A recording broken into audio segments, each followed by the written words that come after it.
నమస్కారం, welcome to I dream ధర్మ మార్గం కార్యక్రమానికి స్వాగతం. నేను మీ విజిత.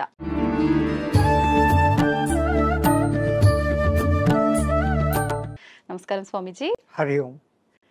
స్వామీజీ, 109 సంవత్సరాలు అంటే మామూలు విషయం కాదు. నేనైతే ఫస్ట్ టైం చూస్తున్నా. నిజంగా మీకు ధన్యవాదాలు స్వామీజీ.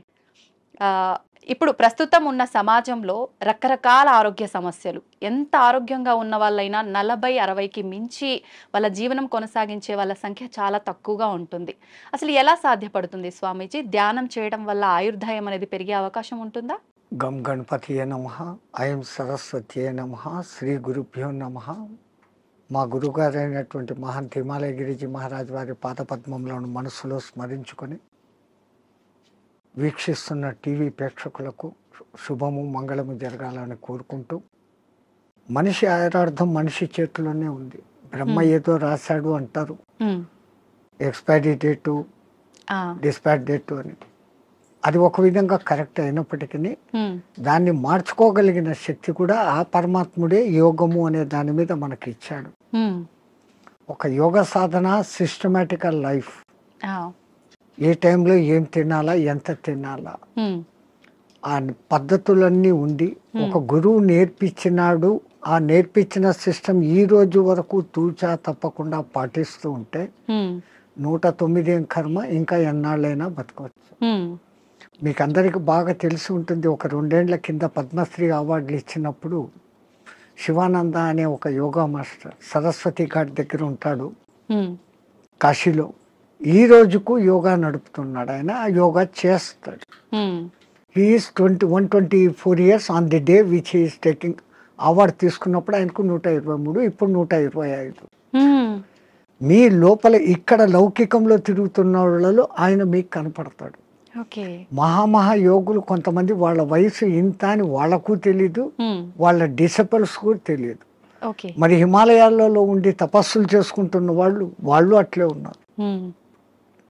సో ఈ ఏజ్ను, ఈ కట్టెను, ఉపాధిని కాపాడుకునే రహస్యాలు గురువు ద్వారా వస్తాయి.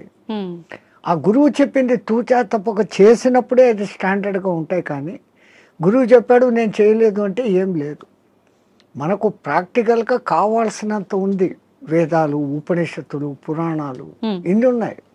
కానీ ప్రాక్టికల్, థియరాటికల్ 112 ఉంది. ప్రాక్టికల్ ఎవరు చేస్తాడో వాడు ఇట్లా ఉంటాడు. ఓకే, అంటే ఇలా చేసిన వాళ్ళకి ఖచ్చితంగా సాధ్యపడుతుంది. ఎవరైనా బతికేది 120 ఏళ్ళ ఆయురార్థం అనేది పరమాత్ముడు ఇచ్చింది. మనంతకు మనమే ఒక 20 ఏళ్ళు పోగొట్టుకుంటున్నాం. ఎట్లా అంటే పెద్దవాళ్ళ దగ్గరికి పోయి మనం నమస్తే పెడితే ఆయన శతమానం భవతి అంటాడు. 120 ఏళ్ళు భవతి అనడం లేదు. అక్కడే 120 ఏళ్ళు పోయింది. ఈ ఉన్న 100 ఏళ్లలో 50 ఏళ్ళు నిద్ర, 15-16 ఏళ్ల వరకు ఏమీ తెలియని బాల్యం, 80-90 వచ్చినప్పటి నుంచి నట్టుబోట్లు లూజ్ అయ్యి అదొక 10 ఏళ్ళు. 100 ఏళ్ళు బతికినా దాంట్లో వాడి నిజమైన బతుకు 15-20 ఏళ్ళు మాత్రమే. ఎవరికి నచ్చినట్టు మళ్ళీ దాంట్లో అక్కడికి యాత్రలు, ఇక్కడికి ప్రయాణాలు, ట్రాన్స్పోర్ట్, టీవీలు చూడాలు, సినిమాలకు పోవడాలు, ఆ గంటలంతా తీసేస్తే అది ఒక 5-6 గంటలు. అది నిజమైన మనిషి బతుకు ఎట్లా ఉండాలా అనేది అక్కడ ఉంది. ఎంతసేపు నిద్రపోవాలా, ఎంతసేపు మేలుకోవాలా. పెద్దలు అంటారు దిన్ దియా కామ్ కర్నేకి లియే, రాత్ దియా సోనేకి లియే అని. పగలు పని చేసుకునేకి ఇచ్చాడు, రాత్రి నిద్రపోయేకి ఇచ్చాడు. మనం ప్రకృతికి విరుద్ధంగా రాత్రి అంతా 11-12 వరకు మేల్కుంటున్నాం. సూర్యోదయాన్ని చూడకుండా సూర్యోదయం అయినాక లేస్తాం. అప్పుడు లేచి స్నానాలు చేస్తున్నాం. మన పూర్వీకులు మనకు చెప్పింది బ్రహ్మ ముహూర్త స్నానం, అది దేవతల స్నానం. సరే నీకు అది వీలు కాలేదు, 4:30కి చేయి ఋషుల స్నానం, 5:30కి చేయి మనుషుల స్నానం. సూర్యుడు బయటికి వచ్చినాక చేసే స్నానం రాక్షస స్నానం. అంత సిస్టమ్ ఎందుకు పెట్టినారు? Early to bed, early to get up. 9-10 బజేకు సోజావు, 9-10 గంటలకు నిద్రపోండి. 3 గంటల వరకు 5:30-6 గంటల నిద్ర ఒక మనిషికి అది చాలు, సరిపోతుంది. మనం అట్లా చేయడం లేదు. రాత్రి 11-12 వరకు మేల్కొని పొద్దున్న 7 గంటలకు లేస్తా ఉన్నాం. సో అక్కడ కొంచెం దెబ్బ. రెండవది తినే ఆహార పదార్థాలు. ఒకప్పుడు ఏ ఎరువులు వేయకుండా పండించేవాళ్ళు. 6 నెలలు 7 నెలలకు కానీ కోతకు వచ్చేది కాదు ధాన్, గోధుమలు కానీ రైస్ కానీ. ఇప్పుడు 3 నెలలు 2 నెలలకి వచ్చేదానికి చేసేస్తా ఉండరు, అంత హైబ్రిడ్ ఆర్టిఫిషియల్ ఎరువులు వేసి. సో దాంట్లో శక్తి బలము ఉండడం లేదు. ఆ తినే విధానం కూడా హైయెస్ట్ బాయిలింగ్ చేసి తింటాను. జబ్బులు మూల కారణం అది.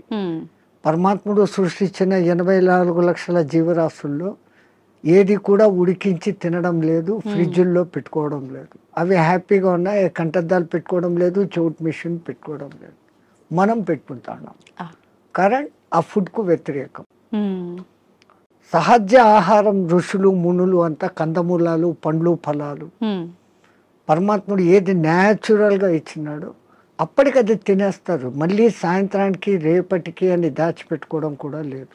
ఓకే, ఎప్పుడు తప్పుడే. ఒకసారి చెట్టు నుంచి కట్ అయితే 3.5 అవర్స్లో తాను తిన్నప్పుడు ఆ చెట్టుకు దానికి కనెక్టివిటీ పవర్ ఉంటుంది. ఆ ఫలము శక్తివంతంగా ఉంటుంది. దాన్ని మనం ఫ్రిడ్జ్లో పెట్టేసి స్టాక్ పెట్టుకొని ఎప్పుడెప్పుడో తింటాం. ఆ చెట్టు కనెక్టివిటీ ఆ పండులో నుంచి పోతుంది. పండు రుచి ఉంటుంది, శక్తి తగ్గిపోతుంది. అయితే స్వామీజీ, ఇప్పుడు మీలాంటి యోగులకే సాధ్యపడుతుందా? ఇప్పుడు మీరు చెప్పినట్టుగా ఇలాంటి ఆహార నియమాలు పాటించి ధ్యానం పైన ఫోకస్ చేస్తే నార్మల్ మనుషులకు కూడా సాధ్యపడుతుందంటారా? ఎవరికైనా అమ్మ, పరమాత్ముడు 24 గంటలు టైం ఇచ్చాడు. 23 గంటలు మీ నిద్ర, మీ లౌకిక వ్యవహారాలు అన్నీ చూసుకోండి, ఎంజాయ్ చేయండి. మనిషి జన్మ ఎత్తే ఆనందించాల. ఫ్రెండ్స్తో, రిలేటివ్స్తో సినిమాలు ఎంజాయ్ చేయండి. బట్ 1 అవర్ నాది అనుకోండి. ఈ 1 అవర్లో ఒక ½ అన్ అవర్ బాడీ ఫిట్నెస్ ఎక్సర్సైజులు, ఒక్క 30 మినిట్స్ నేను ఎవరు అన్న ప్రశ్న వేసుకొని మీలోకి మీరు ప్రయాణం. అది ఆత్మధ్యానం అంటాం మేము. ఓకే, బయటికి గమ్మని కూర్చొని ఉంటాం. దానికి ఇంకా ఎన్నో పద్ధతులు ఉన్నాయి.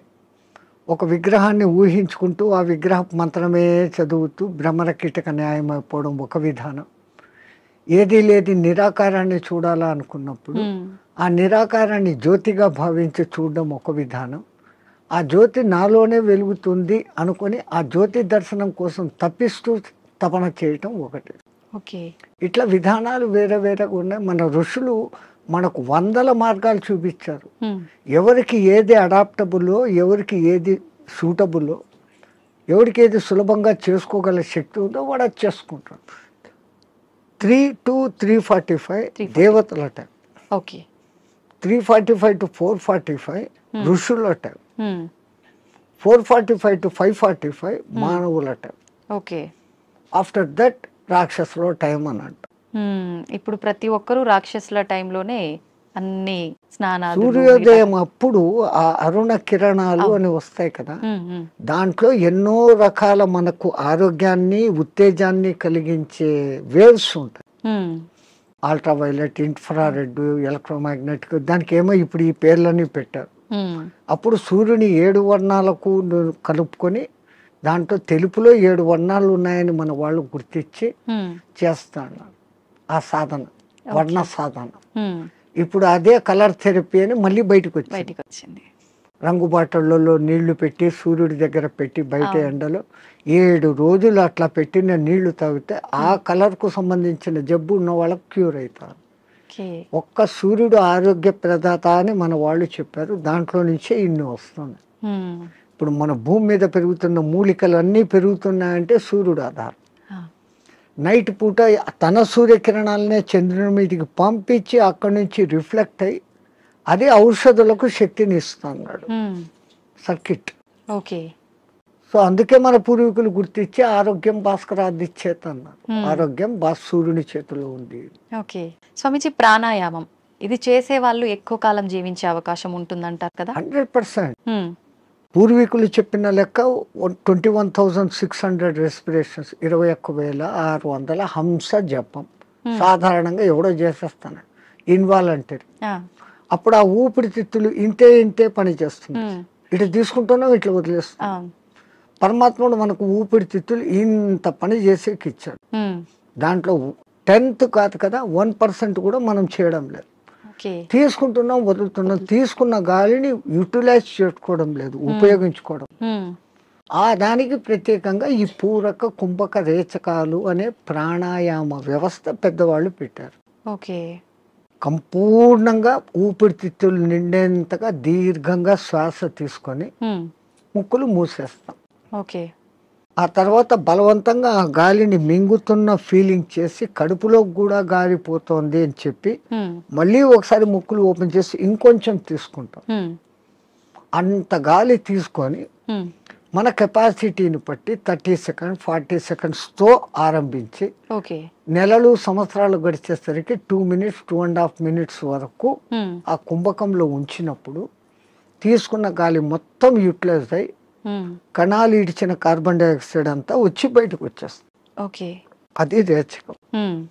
ఈ విధంగా చేయడంలో మనకు శాస్త్రజ్ఞులు మన ఆ పూర్వీక శాస్త్రజ్ఞులు చెప్పింది ఇడా పింగళ అనేది సూర్య చంద్ర నాడులు. ఒక ముక్కు ద్వారా చల్లని గాలి బాడీలోకి వస్తుంది, ఒక ముక్కు ద్వారా వేడి. శరీరంలో శీతోష్ణాలు సమస్థితిలో ఉండి ఆ రెండింటిని నియంత్రించగలిగినప్పుడు వాయువు ఈ 2 ముక్కులలో కాకుండా మనకున్న 72,000 నాడులలో 11 నాడులు ముఖ్యం. కండ్లకు పోయేది, చెవులకు పోయేది, ముక్కులకు పోయేది. ఇవన్నీ కాకుండా ఈ 11 మళ్ళీ సుషుమ్న అనేది మూలాధార చక్రం నుంచి సహస్రారం వరకు కనెక్టివిటీ కలిగిన ఒకే ఒక్క నరం. మిగతాది కొన్ని చోట్ల వచ్చి కట్ అయిపోతాయి, మిన్ని చోట్ల వచ్చి కట్ అయిపోతాయి. ఇది అఖండంగా మూలాధారం నుంచి అక్కడ దాకా వస్తుంది. దాని లోపలికి గాలి ప్రవేశం చేసినప్పుడు అక్కడ జరిగే సంచలనం మనిషికి దీర్ఘాయుష్. అసలు ఈ ప్రాణాయామం చేస్తేనే దీర్ఘాయుష్. కారణం మామూలు మనిషి ఒక నిమిషంలో 15 రెస్పిరేషన్లు తీసుకుంటే నేను నిమిషం సేపు గాలిని బంధించగలిగినాను అంటే నాకు 15 రెస్పిరేషన్లు సేవ్డ్ కదా. It is in my bank account. ఒక్క ప్రాణాయామంలో నేను 15 ఊపిర్లు మిగిలిపెట్టుకుంటే 1 గంట సేపు చేస్తే అంటే 60 నిమిషాలు ఇంటూ 15 900 వాయువులు. ఒక 10-11 దినాలు చేస్తే 9,000 21,000 వచ్చేదానికి ఒక 10 రోజులు 1 నిమిషం చేస్తే 10 దినాల తర్వాత నాకు 1 దినం ఆయుష్ పెరిగింది. It is in my hands. So అదే నేను 2 నిమిషాలు చేస్తే 5 రోజుల్లోనే నాకు 1 రోజు ఆయువు పెరిగింది. అది కారణం. ప్రాణాయామంలో అది రహస్యం. ఇంకా ఈ ప్రాణాయాన్ని ఇంకా బాగా డెవలప్ చేసుకొని ఇడా పింగళలో కాకుండా సుషుమ్నలోకి ప్రవేశం చేస్తూ ఎక్కిస్తూ ఆడిస్తూ ఉన్నప్పుడు ఏదో ఒక దినం మన అదృష్టము, ఆ గురు కటాక్షము, దైవానుగ్రహము ఉండి ఆ గాలి కుండలిని ప్రేరేపిస్తుంది. ఒక్కసారి కుండలిని ప్రేరణ చేసినాక ఈ ఆత్మతత్వం ఏం, సృష్టి రహస్యం ఏం, పరమాత్మ ఏం, నేను ఏం అన్న సంగతి వాడికే తెలిసిపోతుంది. ఇంకా అది బయటికి చెప్పుకునేందుకు కానీ ఆనంద స్థితిలోకి వాడు ఉంటాడు ఆ సాధకుడు. ఇది మామూలు వాళ్ళకి సాధ్యపడుతుందా స్వామీజీ? ఎవరికైనా పశుపక్షాదులకు కూడా దేవుడు ఆ కుండలిని శక్తి ఇచ్చాడు. ఇప్పుడు మా ఫిజికల్ బాడీ తయారీలో మెదడు, చేతులు, కాళ్ళు, రెక్కలు, ఇంటర్నల్ ఆర్గాన్స్, గుండె, ఊపిరితిత్తులు అని మీకు ఫిజికల్గా ఎట్లా కనపడుతున్నాయో కనపడని అంగాలు షట్చక్రాలు అనేటివి, నాడులు అనేటివి అవి విశ్వశక్తి ప్రసారకాలు. నరాలలో రక్త ప్రసరణ, ఆక్సిడేషన్ ఇది జరుగుతుంది. మన వాళ్ళు ఈ 2 రకాలుగా చూశారు. అది వ్యవహారం. అక్కడ ఆ తేడాను గమనించి వాళ్ళు ఆ సాధనాలు చేశారు. మాకు కనపడదు, అది లేదు అనుకుని వాళ్ళ లోకం, ఈ లోకమే ఈ జన్మే శాశ్వతం అనుకునేది వాళ్ళ సిద్ధాంతం. మనకు జన్మలు ఉన్నాయి అన్నది మన సిద్ధాంతం. ఇప్పుడు చాలా మంది ధ్యానం చేయాలనుకుంటారు కానీ మనసుని నియంత్రించుకోలేకపోతుంటారు. ఏకాగ్రత లోపిస్తూ ఉంటుంది, రకరకాల ఆలోచనలు కదులుతూ ఉంటాయి. ఎలా నియంత్రించుకోగలుగుతారు స్వామీజీ? మనసుకు ఒక్క డ్యూటీ అప్పచెప్తే పాపం మనసు ఏం చేస్తుంది? గమ్మన ఉన్నప్పుడు 112 ఆలోచనలు చేస్తాను. ఇప్పుడు మీరు కుట్టు పని చేస్తారు, మిషన్ మీద కూర్చున్నారు, మీకు కుట్టు పని తెలుసు. ఇన్వాలంటరీగా మీరు ఆ బట్ట అక్కడ పెడతారు, ఎట్లా పొడి చేయాలో చేస్తారు, కాళ్ళు కదుపుతూ ఉంటారు, కుట్టు మిషన్ నడుస్తుంటుంది, కళ్ళతో చూస్తుంటారు, కుట్టు పోతుందా లేదా పోతుంది. ఇదంతా ఎట్లొచ్చింది? ఒక ప్రాక్టీస్, ఒక దినంలో రాదు. సో అక్కడ మీరు మనసంతా ఎక్కడ పెట్టారు? కుట్టు లైన్ గా పోతుందా లేదా అనేదాన్ని. ఇంకోటి ముగ్గులు వేస్తారు బయట మీరు, 5 చుక్కలు ఇట్లా పెట్టాలా, 3 ఇట్లా పెట్టాలా ప్లాన్. అవును. ఈ ఒక్క లైన్తో అన్నిటినీ ఇట్ట తిప్పి కలిపేస్తాం. ఇక్కడికి తీసుకొని వస్తారు. అవును. మీ ఆంధ్రాలో రథం ముగ్గు అని వేస్తారు, ఉమ్. అన్ని చుక్కలను ఒక్క లైన్తో కలుపుతారు. కలుపుతారు. సో అక్కడ వాళ్ళ కాన్సన్ట్రేషన్ అంతా ఎక్కడుంది, నేర్చుకున్నప్పటి నుంచి ఎట్టట్ట తిప్పారు, చేసే కళ్ళు పని అట్టట్ల పైనే. పోతుంటాయి, చెయ్యి అట్టట్ట వెళ్ళిపోతూ ఉంటుంది. అవును. సో ఈ కాన్సన్ట్రేషన్ మీరు అక్కడ పెట్టారు. ఉమ్. అట్లే మనం ఒక్క దాని మీద కాన్సన్ట్రేషన్ పెట్టినప్పుడు మనసు ఆ టైంలో మీకు రెండో ఆలోచన ఏముంది, ఉమ్. ఆ ముగ్గు ఏం వేస్తున్నప్పుడు లేదు. అవును. మా మామ అట్లా అన్నాడు, మా కొడుకు ఇక్కడ పోయినాడు, ఇవన్నీ ఆ టైంలో లేదు. లేదు. టిఫిన్ చేయాలా, అది ఏం నథింగ్. ఉమ్. సో అక్కడ ఐడియల్ అయిపోయింది. ఆ. సో ఒక్క పర్టికులర్ డ్యూటీ మనసుకు అప్పచెప్పతే ఉమ్.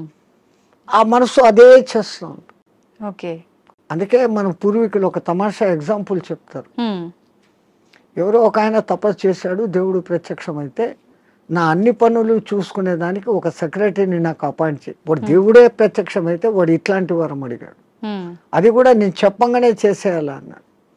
డేంజర్ రా, నువ్వు ఎప్పుడు దానికి పనులు చెప్పలేవు, అది పనులు చెప్పకపోతే నీకే తినేస్తుంది అని. ఉమ్. నో ప్రాబ్లం, నేను ఎప్పుడు పనులు చెప్తాను దానికి అన్నా. ఆ. ఆ దెయ్యం ప్రత్యక్షమైంది, నాకు ఒక 6 అంతస్తులు బిల్డింగ్ కట్టు అన్నాడు. ఉమ్. 6 అంతస్తులు బిల్డింగ్ కట్టేదానికి 2-3 ఏళ్ళు అవుతుందని వీడు అనుకున్నాడు. ఆ. అది పట్టు అనింది, బిల్డింగ్ తయారైపోయింది. ఉమ్. మహారాజ్ ఇంకేం పని అనింది, కుక్కర్ కావాలా, ఫ్రిడ్జ్ కావాలా, బెడ్ కావాలా, ఏసీ కావాలా. వీడు ఇట్లా అడుగుతున్నాడు, అక్కడక్కడ అన్ని వచ్చేస్తాను. వచ్చేస్తా ఉన్నాయి. ఇంక ఏం అడిగేదానికి లేకుండా పోయింది. ఉమ్. ఇంకా దానికి పని చెప్పకపోతే వీడి పని పడుతుంది. అంతే. సో అప్పుడు వాడు గురువు దగ్గరికి పోయినాడు. ఉమ్. మహారాజ్ బుద్ధి లేక నేను ఇట్లాంటి వరం అడిగినాను, ఇది ఇట్లా చేస్తుంది అనుకోలేదు, what am I to do, క్యా కర్నా మై. ఆ. అరే ఉస్ బూత్ కో ఇతర లేకే ఆ దేయాన్ని ఎక్కడికి తా అన్నాడు. ఆ. అది వచ్చింది. మా గురువు చెప్పిన పని చేయను, దానికి కమాండ్ అన్నా. ఉమ్. అది ఇంకోటి మాట, వీడి మాట వినాలి కదా. అవును. వీడు చెప్పినాడు, మా గురువు చెప్పినట్టు చేయన్నాడు. ఉమ్. ఓకే మహారాజ్, గురు మహారాజ్ ఏం చేయమంటారు అని. ఆ. అక్కడ ఒక తాటి చెట్టు ఉండేది, దాన్ని ఎక్కువ దిగు అన్నాడు. అది ఈ రోజుకు ఎక్కి దిగుతానే ఉంది. ఆ. So technique. అవును. అట్లా ఇదే దృష్టి, మనం ధ్యాస, నేను చెట్టు ఎక్కుతున్నాను, ఈ చెట్టులోకి శ్వాస ఎక్కి దిగుతా ఉంది, ఓకే. దాన్ని అబ్జర్వ్ చేస్తూ ఉంటే మీ మనస్సుకు ఉమ్. ఇప్పుడు ఇంకా అదే డ్యూటీ. అవును. అవును. దానికి రెండో డ్యూటీ లేదు, ఆ దేయానికి రెండో డ్యూటీ, మనసుకు రెండో డ్యూటీ లేదు. లేదు. ఈ ఎక్కి దిగడం గమనించడం, ఉమ్. అదే ప్రాణాయామ ప్రక్రియలో కూడా ఓకే. దాన్ని మంత్రంతో జోడించి చేస్తే ఇంకా శక్తివంతం. ఓకే. మన బాడీలోని కణకణము మంత్రబద్ధమైతూ ఒకానొక దినానికి ఈ మాంసపిండం మంత్రపిండం కాగలుగుతుంది. ఉమ్.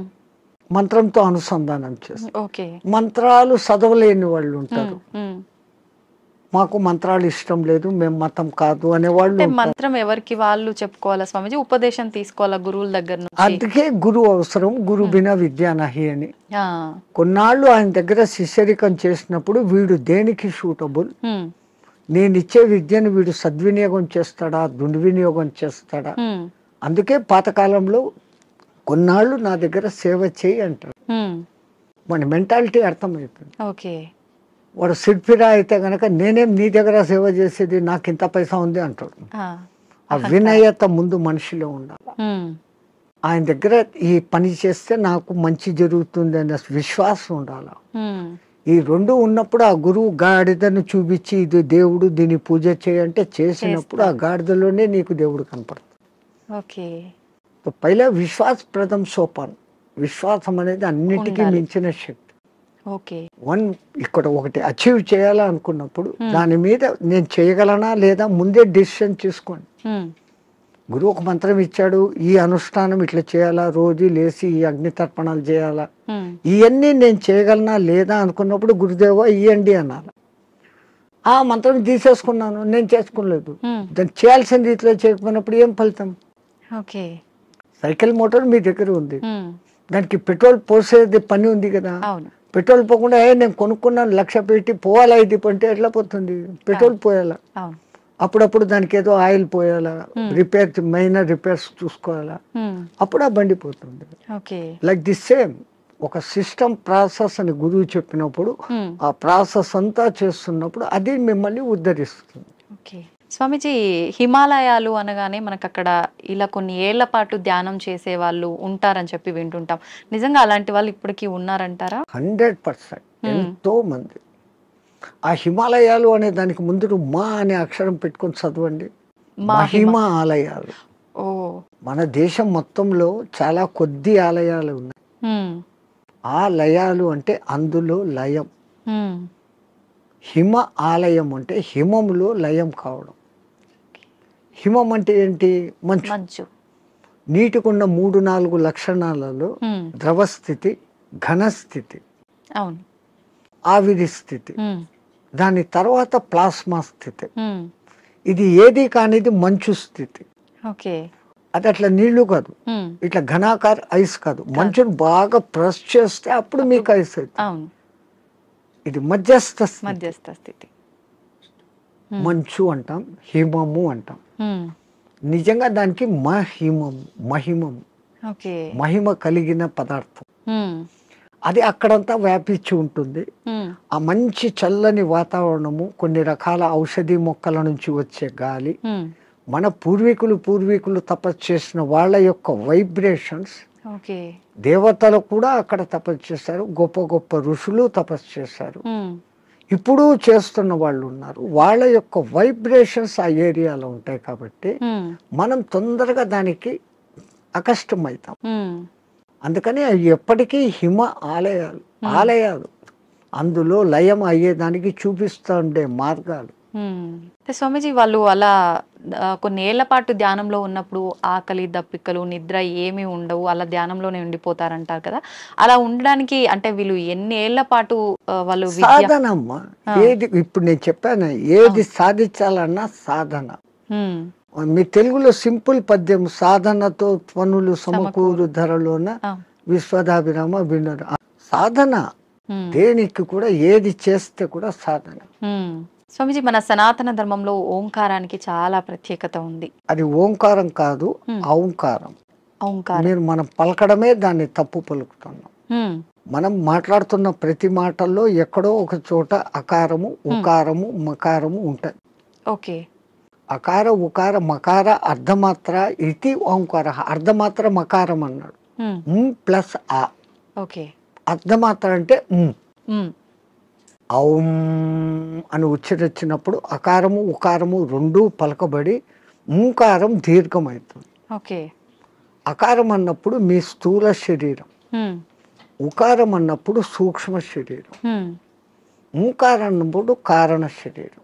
ఓకే, ఇంకో విధంగా చెప్పాలంటే అకారం అన్నప్పుడు జాగృత్ అవస్థ, ఉకారం అన్నప్పుడు నిద్రావస్థ, ఓంకారం అన్నప్పుడు సుషుప్తి అవస్థ. సుషుప్తిలో మనం ఆత్మస్థితిలో ఉన్నాం. మేలుకొని ఆత్మస్థితిలో ఉండేదానికి పరమాత్ముడు మనకి ఇచ్చిన అత్యంత గొప్పది, విశ్వమంతా వ్యాపించి ఉన్న శబ్దం ఏదైతే ఉందో అది ఔంకారం. ఓంకారం కాదు, ఔంకారం. అయితే మనం ఇప్పుడు మీరు చెప్పినట్టుగా చూస్తే ఎవ్వరం కూడా కరెక్ట్గా దాన్ని పలకట్లేదనే చెప్పాలి, సాధన చేయట్లేదనే చెప్పాలి. మరి అక్కడే గురువులు చెప్పేది ఈ వివరమంతా చెప్పి, ఒరే నాయనా ఇట్లా ఉచ్చారణ చేయన్నప్పుడు విశ్వమంతా వ్యాపించున్న ఆ శబ్దంతో మన శబ్దము అనుసంధానం అవుతుంది.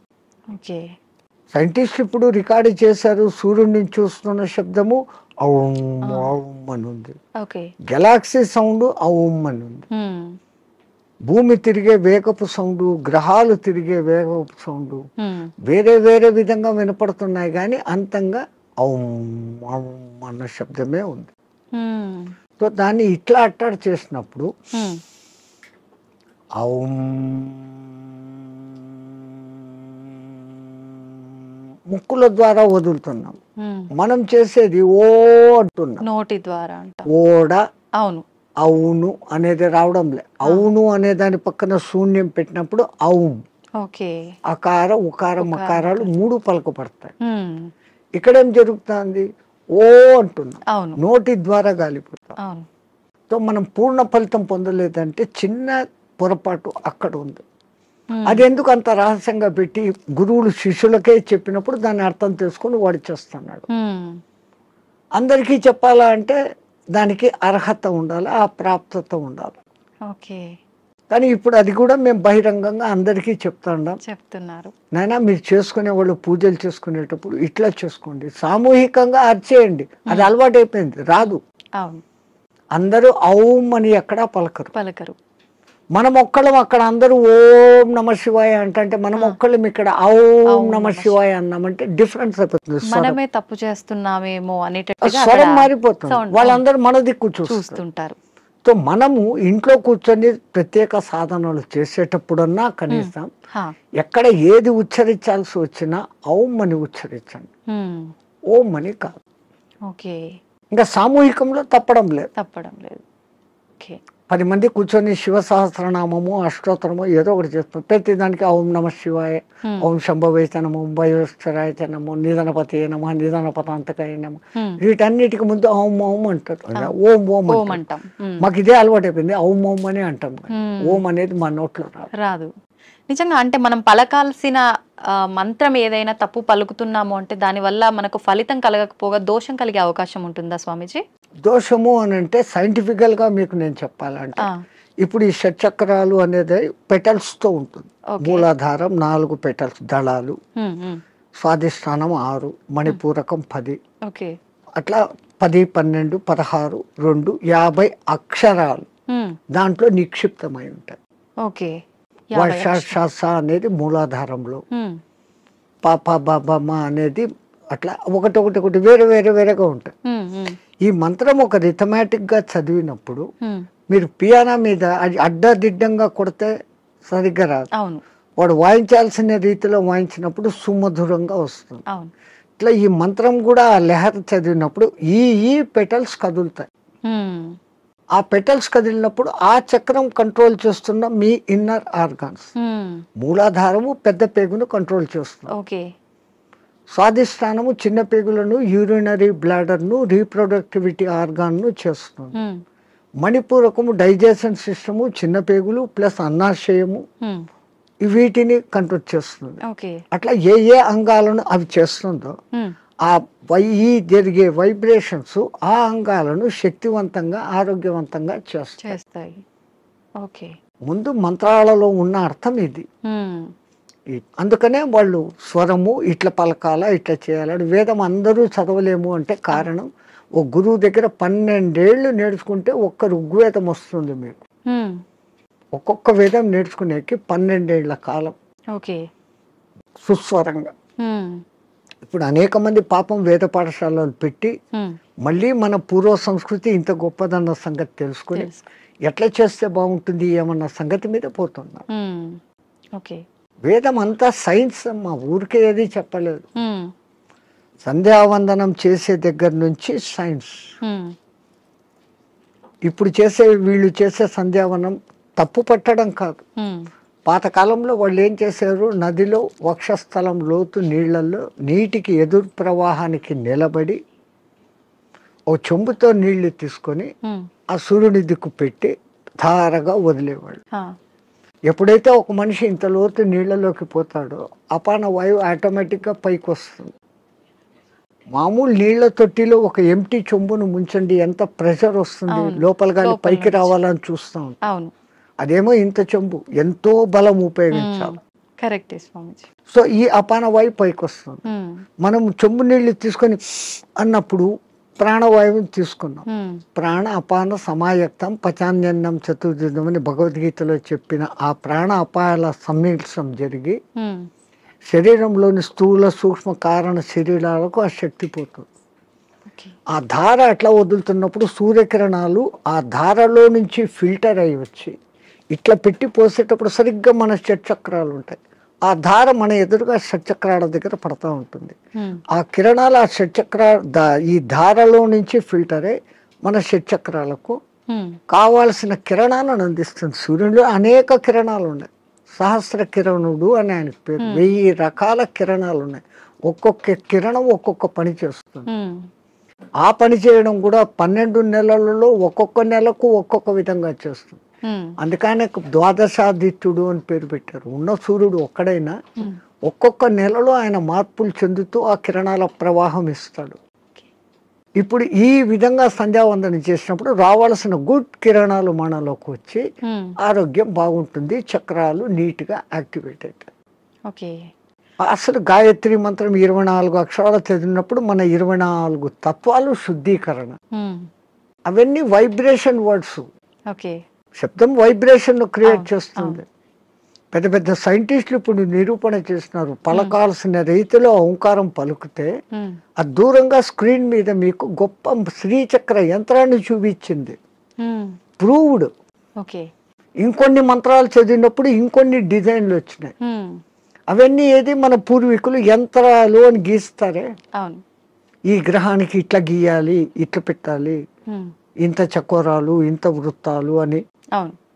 అదంతా ఏమంటే ఇది శబ్దశాస్త్రము, రేఖాశాస్త్రాన్ని అనుసంధానం చేసి వాళ్ళ శబ్దోత్పత్తి ఈ వైబ్రేషన్స్ ఇట్లా క్రియేట్ అవుతాయని వాళ్ళకి తెలుసు.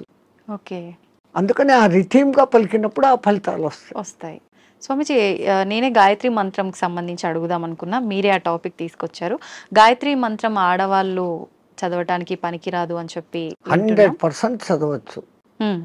మంత్రము సూర్యుడిదైన అధిష్టాన దేవత అమ్మ గాయత్రి దేవి, 5 ముఖాలతో ఉన్న మహాతల్లి అని మనం చెప్పుకుంటాను. అట్లాంటప్పుడు స్త్రీ చదవకూడదని ఎక్కడుంది?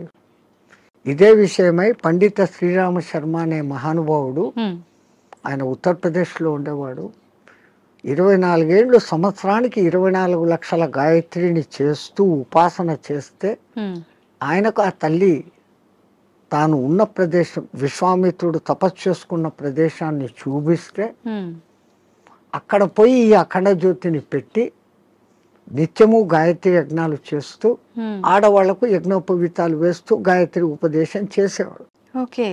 అప్పుడు కొంతమంది ఉత్తరప్రదేశ్ బ్రాహ్మణ్స్ ఆయన మీద కోర్టులో కేసేసినారు. నువ్వు వేదాన్ని భ్రష్టు పట్టిస్తున్నావు, మా సదాచారాన్ని భ్రష్టు పట్టిస్తున్నావు, వేదాలు గాయత్రి మంత్రం చదవకూడదు. ఆయన కోర్టులో ఒకటే మాట అన్నాడు, అయ్యా మీరు వేదాలు ఉపనిషత్తులు అన్నీ చదివారంటారు కదా, ఎక్కడైనా ఒక్క శ్లోకము స్త్రీకి గాయత్రి ఉపదేశం చేయకూడదు అని రాసి ఉంటే, పలానా ఋషి చెప్పాడు, పలానా దేవత చెప్పాడు అనే కోటింగ్ ఒక్కటి ఉంటే నాకు ఇవ్వండి, నా బ్రాహ్మణత్వాన్ని, నా సంస్థను మూసేస్తా, నా బ్రాహ్మణత్వాన్ని వదులుకొని జనేవి తీసేస్తాను అన్నాడు. వీళ్ళు 3 నెలలు తల కింద కాళ్ళు పైన పెట్టి ఎతికారు, లేదు. ఎందుకు స్త్రీకి లేదు అన్నారంటే ఆమెకు కుటుంబ బాధ్యతలు ఎక్కువ, ఈ మాసికంలో వాళ్ళకు ఈ పీరియడ్ కొంచెం ఇబ్బందికరంగా ఉంటుంది. అప్పుడు ఆ అనుష్ఠానం ప్రకారం కనీసం న్యాయంగా గాయత్రి చేయాలంటే 24 ముద్రలు వేస్తూ, ఒక్కొక్క ముద్ర వేస్తూ ఒక్కొక్కసారి గాయత్రి 24 అక్షర గాయత్రిలన్నా చేయాలి. మళ్ళీ దాంట్లో 3 రకాలు ఉన్నాయి. ఒక్క గాయత్రి త్రిపద 8 అక్షరాలతో ఉండాలి. అది అనుష్టుప్ ఛందస్సు అని ఇంకోటి ఉంది, 32 అక్షరాలు, అది 4 పాదాలు ఉంటుంది, అది కూడా 8వ అక్షరాలుగానే వస్తుంది. అదంతా ఒక రహస్యం. మళ్ళా నవార్ణవ గాయత్రి అని ఒకటి ఉంది, అది చేయాలంటే అమ్మవారి నవార్ణవం అనే పూజలు ఎట్లా చేస్తామో దాంట్లో 9 ఔంకారాలు వస్తాయి. అవి ఎట్ట పట్టాలా, ఏది చేయకూడదు, అది బహిర్గతం చేయని విద్య. గాయత్రి అంటేనే రహస్యం అంటారు. కానీ ఆ మహానుభావుడు అది అందరికీ అర్హత కలిగించాడు. కుల మత భేదం లేదు, ఎందుకంటే అది మంత్రం సూర్య మంత్రం. ఆ పండిత శ్రీరామ శర్మకు కుడి భుజంగా ఉన్నవారే రామకృష్ణ మహానుభావుడు, ఆయన కూడా ఇదే చేశాడు. ఆ గాయత్రి దీని మూలంగా ఆ మహానుభావుడు అంత శక్తిమంతుడే, పండిత శ్రీరామ శర్మకు తగిన శిష్యుడు అని పేరు తెచ్చుకున్నాడు. ఆ మహానుభావుడే చేరదీసి బాగా దగ్గరుండి చేసిన వాడే మీకు ఇప్పుడు బాగా ప్రసిద్ధుడైన మారెళ్ళ రవిశాస్త్రి. ఆ పరంపర అట్లా వస్తుంది. అదంతా పండిత శ్రీరామ శర్మ దయ. స్వామి, దైవాన్ని నమ్మటం వల్ల, పుణ్యక్షేత్రాలకు తిరగటం వల్ల మనశ్శాంతి అనేది లభిస్తుందంటారా? 100%. అసలు మీరు పోవడమే ఆ ఇంటెన్షన్. కాశీకి పోతే నాకేదో పుణ్యం వస్తుంది, ఆడ ఏదో వదిలిపెట్టేస్తానే సెంటెన్స్ కాదు అది. కాశీలో 12 జ్యోతిర్లింగాలలో విశ్వనాథుడు అక్కడ ఉన్నాడు, విశ్వానికి ఆయన నాథుడు. ఆ క్షేత్రానికి పోయి ఆయన నామస్మరణ కొంచెం సేపు నేను చేయటం మూలంగా నాకు ప్రశాంతత దొరుకుతుంది అని ఫస్ట్ మీలో విశ్వాసం కలిగినప్పుడు అక్కడున్న అన్నపూర్ణ అనుగ్రహము కలుగుతుంది. ఆ బేడి ఆంజనేయ స్వామి కరుణ, గణేష్ పండ మహారాజ్ది అందరిది దొరుకుతుంది. అందుకే ప్రతి ఒక్క రుచిముని అక్కడ స్థాపించిన లింగాలు ఉన్నాయి. 3000కు పైన గుళ్ళు ఉన్నాయి కాశీలో. శివునికి ఇష్టమైన ప్రాంతం అది. భూమి అంతా మునిగిపోయినా కానీ త్రిశూలం పైన నిలబెట్టి ఉంటాడు అని చెప్పబడిన ప్రసిద్ధ క్షేత్రం కాశీ. కాశీ అంటూ కాశీకి పోకుండా చచ్చిపోయినా కాశీకి పోయినంత పుణ్యం కలిగే క్షేత్రం అదొకటే. మిగతా క్షేత్రాలకు పోతానని ముక్కుబడి పెట్టుకొని పోకుండా పోతే ఏదో ప్రమాదము, వానికి శిక్ష ఉంది. కాశీ విషయంలో అలా లేదు. అంతటి గొప్ప అక్కడికి వచ్చింది అంటే ఒకటి ప్రజల విశ్వాసము, అక్కడ తపస్సులు చేసిన వాళ్ళ యొక్క శక్తి ధార పోయడం అనేది ఆ ప్రాంతానికి ఆ ప్రసిద్ధత వస్తుంది. భూమి అంతా ఒకటే అయినప్పటికీ సులభమైన ఉదాహరణ. ఇప్పుడు ఎండాకాలం కాదు, మామూలు చిన్న ఎండ ఉన్నప్పుడు ఒక భూతద్దం తీసుకొని వచ్చి పేపర్ మీద పెడితే అది కాలుతా ఉంది. ఆ భూతద్దం నుంచి కిరణాలు కాన్సన్ట్రేషన్. అట్లా విశ్వశక్తి కాన్సన్ట్రేషన్ ప్రదేశాలు కొన్ని, అవి పుణ్యక్షేత్రాలు, తీర్థక్షేత్రాలు, తీర్థయాత్రలు. తీర్థం అంటే నీళ్లు. ఆ నీళ్లు ఎన్నో కొండల నుంచి ఆ ఖనిజాలను రాసుకొని దానిలో తీసుకొని చెట్ల వేర్ల ద్వారా ఆయా మూలికల శక్తిని తీసుకొని అవి రావటంతో ఆ నీళ్లు తాగితే శుభం. ఆ నీళ్లలో స్నానం చేస్తే స్కిన్ డిసీజెస్ పోతాయి. సో అది నీళ్ళ శక్తి, తీర్థయాత్రలు, పుణ్యక్షేత్రాలు అని పెట్టారు.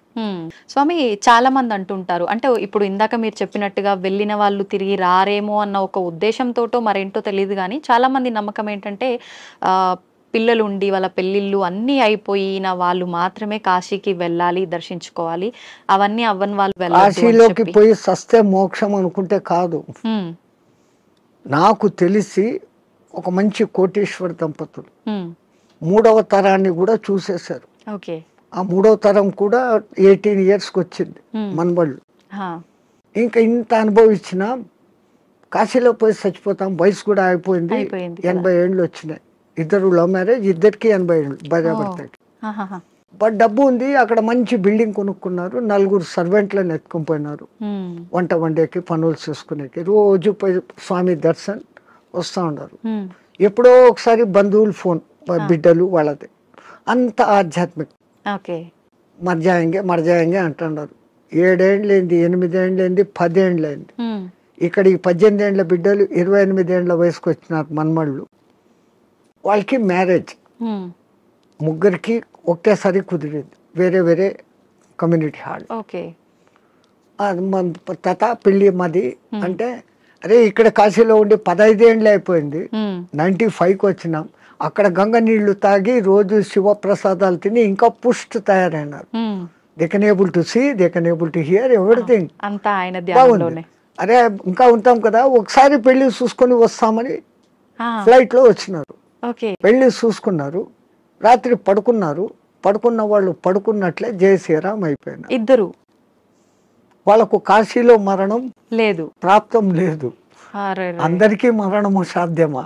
అలా అని మరి కాశీలో ప్రాప్తం లేదని అక్కడే ఉంటే ఎప్పటికీ మరణం ఉండదనేది కూడా. ఆ మాటకు వస్తే తల్లి, ఇప్పుడు గంగలో మునిగితే నాకు పుణ్యం వచ్చేస్తుంది అనుకుంటే, గంగలోనే ఉండే చేపలు, కప్పలు, ముసళ్ళు అవి అక్కడే పుట్టాయి, అక్కడే పెరిగాయి. ఒక్కసారి గంగా స్నానం చేస్తే, సరే మీరు కాశీలో పొద్దున్న నుంచి సాయంత్రం వరకు 10 సార్లు గంగా స్నానం చేశాను అంటారు, కానీ మీరు చేసింది ఒకటే స్నానం. మీరు స్నానం చేయగానే ఆ నీళ్లు ఫ్లో పోయినాయి కదా. అవును.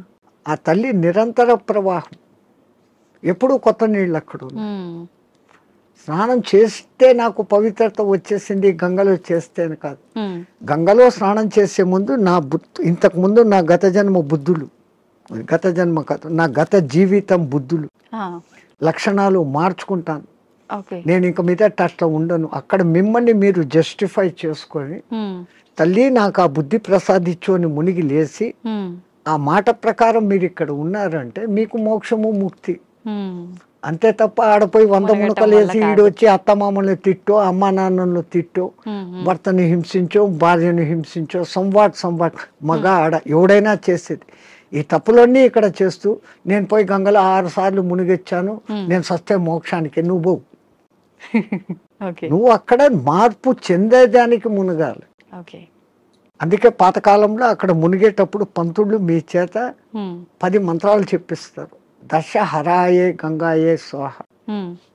మనం శారీరకంగా మానసికంగా వాక్కు రూపంలో 10 రకాల తప్పులు చేస్తాం. ఈ 10 తప్పులను క్షమించు, ఈ తప్పులు నేను మళ్ళీ చెయ్యను, అది ఉండాలి. కరెక్టే స్వామీజీ. ఆ దేవుడా నేను చేశాను నన్ను క్షమించు, మళ్ళా పోయి అదే చేస్తాను, నో యూస్ కదా. అవును. డు నాట్ రిపీట్, మళ్ళీ చెయ్యను కూడా ఉండగలిగితే అప్పుడు ఆ కాశీలో స్నానం చేసిన పుణ్యం. కాశీనే కాదు, ఏ నీళ్ళ, నర్మదా, కావేరి, గోదావరి, కృష్ణ, కితనే. అవును స్వామి, కాశీలో మరణించిన వారికి చెవు ఇలా పైకి వచ్చినట్టుగా ఉంటుందని చెప్పి అంటుంటారు కదా, సైంటిఫికల్ గా కూడా ప్రూఫ్ అయ్యింది. ఎందుకని అట్లా? అక్కడ ఉన్న ఆ వాతావరణము, ఎంత శవాలను అక్కడ కాలుస్తూ ఉన్నా, ఈ మధ్య కొంచెం అక్కడ మాంసాహార దుకాణాలు పెట్టినా, ఆ ప్రత్యేకమైన కాశీ ఏరియాలో ఒక వాయు వైబ్రేషన్స్ వేరే, ఆ నిరంతర భగవన్నామ ఉచ్చారణ వైబ్రేషన్స్ ఆ గాలిలో కలిసి అక్కడ చనిపోయిన మనిషికి ఈ కుడి చెవు కింది భాగం దగ్గర ఒక నరువు ఉంటుంది. ఆ నరువు ఉబ్బుతుంది, బాడీ అంతా ఉబ్బుతుంది, ఫస్ట్ ఆ నరువు అక్కడ ఉబ్బుతుంది ప్రత్యేకంగా అక్కడ. మిగతా ప్రాంతాలలో అది జరగదు. పాపం సైంటిస్టులు ఎంతో ప్రయత్నం చేస్తూ ఉన్నారు, ఎందుకు అట్లా జరుగుతుంది అది ఇంకా రుజువు కాలే. బట్ 99% గుర్తించారు. ఏ ఊరు చచ్చినా కొంచెం రెడ్డిష్ కలర్ వస్తుంది, కారణం అక్కడ ఆ నరము జర ఊబుతుంది. అయితే చాలా మంది దానికి రీజన్ ఇది అయ్యి ఉంటుంది, శివుడు అక్కడ చనిపోయిన వాళ్ళకి చెవులో ఏదో చెప్తాడు, అది చూసి మన పూర్వీకులు అక్కడ వచ్చి రామతారకం చెవులో చెప్తాడు, ఆయన గట్టిగా చెవులు ఆగబట్టి అది అక్కడ ఎర్రగైంది అంటాడు. ఆయనకు అదే పని, ఆ సచ్చినోడికి అందరి దగ్గర పోయి చెవులు పీకి చెప్తానే కూర్చుంటాడా? అంతే కదా. మనకు ఆ విశ్వాస్ అంతే. కాశీలో నేను చనిపోతే శివుడు నన్ను స్పృశిస్తున్నాడు, నేను ఈ బాడీ వదిలిపెట్టినాక నన్ను ఎవడు స్పృశిస్తా నాకేం తెలుస్తుంది. దీని పేరు అప్పుడు సదానంద అన్నారు, శవం అంటారు, పేరు పోయింది. పుట్టినప్పుడు తల్లిదండ్రులు పెట్టిన పేరు ఈ బాడీతో పాటు బాడీ లోపల ఉండేది బయటికి పోయినాక దీన్ని బాడీ అంటారే కానీ పేరుతో పిలవరు. ఆ గంటకో 2 గంటలకో శివుడు వచ్చి చెవులో చెప్తాడు అంటే అది నమ్మకూడదు అంటే నమ్మకూడదు. నేను విమర్శగా చెప్తే ఇది. కానీ మనమంతా ఆధ్యాత్మిక లోకంలో ఉన్నాం, ఆ విశ్వాసం తరతరాలుగా జరుగుతుందంటే ఎవడికో అది చెవుతో చెప్పాడు, ఇంకోడు చూశాడు. ఏ మాట బయటికి ఊరికే రాదు కదా. అది సత్యమైనప్పుడు నేను సస్తే అక్కడ శివుడు నన్ను చూస్తాడనే ఈ భావనతో పోవడమే ఎంత గొప్ప. ఆయన వచ్చి పీక్తాడో లేదో తెలియదు, కానీ పీక్తాడు అనేది మన సంపూర్ణ విశ్వాసం. అట్లాగనే కొన్ని క్షేత్రాలలో మరణం ముఖ్యం. ఈ భూమి అంతా అదే క్షేత్రమే కదా, ఇంట్లో సస్తే కూడా అదే చావే. కానీ వీడి ఇంట్లో ఎంతసేపు సత్యం ముందర కూడా నేను నా వాళ్ళు అది పోయింది ఇది పోయింది నేను ఇంకా అది చేయలేదు అంటా సస్తాడే తప్ప, నేను కాశీలో ఉన్నాను, భగవత్ సంకల్పం భగవద్ దర్శనం అవుతుందన్న భావనలో ఉండడు. అందుకే కనీసం సత్యం ముందరన్నా నామస్మరణ చేయండి. సంతోషం స్వామి, చాలా మంచి విషయాలు మీ ద్వారా తెలుసుకున్నాను. నాకు